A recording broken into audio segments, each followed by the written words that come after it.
Welcome to Seventh Bliss. Together, we find bliss.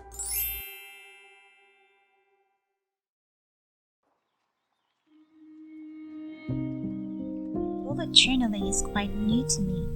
In fact, I only started in 2020. Since I was a kid, I used to create scrapbooks where I kept all my letters and cards from my friends, photos and memorabilia like tickets, name tags, and such. However, I can't remember where it is now. When I learned about bullet journaling, I got so excited. So I did my research and bought my materials and started journaling. On the first quarter of the year, I was so diligent until COVID happened. I got so lazy and unmotivated because I felt stuck at home with nothing to do. So, sad to say, I was not able to finish it. But still, as a beginner, I felt like I already did a big step on journaling, and I plan to continue doing this until it becomes a habit. In fact, I already started my 2021 bullet journal, and hopefully I could create another video for it. But for now, I want to show you a flip through of my unfinished 2020 bullet journal.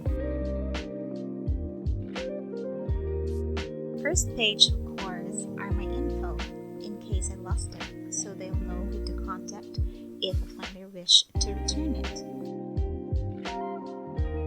Next is the key page. It serves as a guide for my task because sometimes I tend to forget my markings. Then, the grid spacing guide. So it's easier for me to divide the pages. Then, my 2020 at a glance spread, where I jot down birthdays and important events. Next is my 2020 goals, which obviously I failed to accomplish. And on the other side is a budget tracker. I shade a box every time I pay my bills, like electricity, Wi-Fi, and such.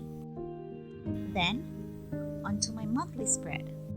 I usually write inspirational quotes every start of the month. As for my weekly spread,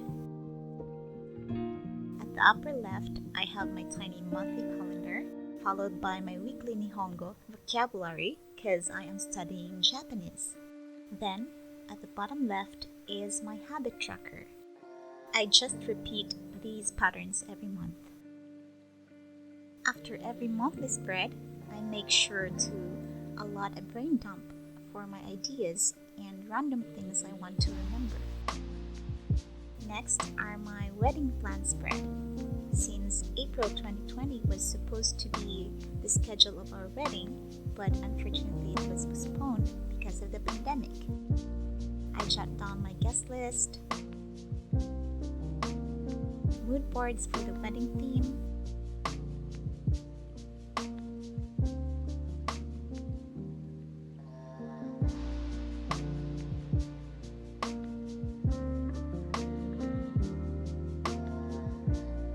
new birds, etc. On the month of February, of course, I went with heart and Valentine theme.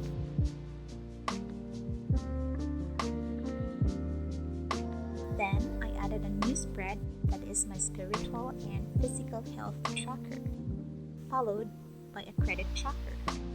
Then I added more wedding plan spread like my wedding playlist,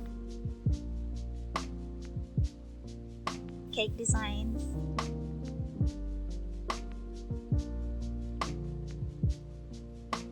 and I inserted a brain dump page, followed by more wedding spread again, some prenup ideas, mood boards for my dress, the groom's attire, color schemes, flowers to be used, bouquet ideas, and such. Even my stage setup,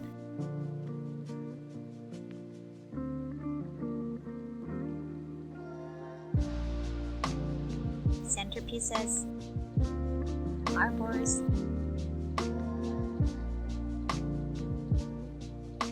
and guests registration design.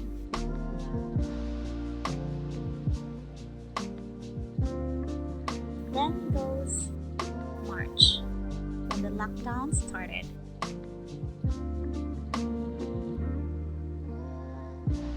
I added a new spread, which is my list of gratitude.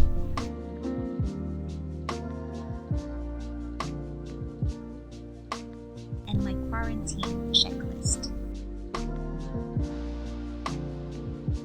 By this time, we already cancelled our wedding, so not much of a new spread was added. Then comes April.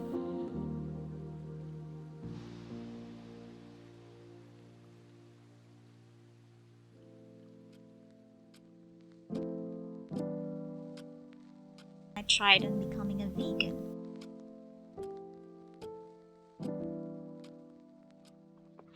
I jotted down some notes and my reasons why I want to start it.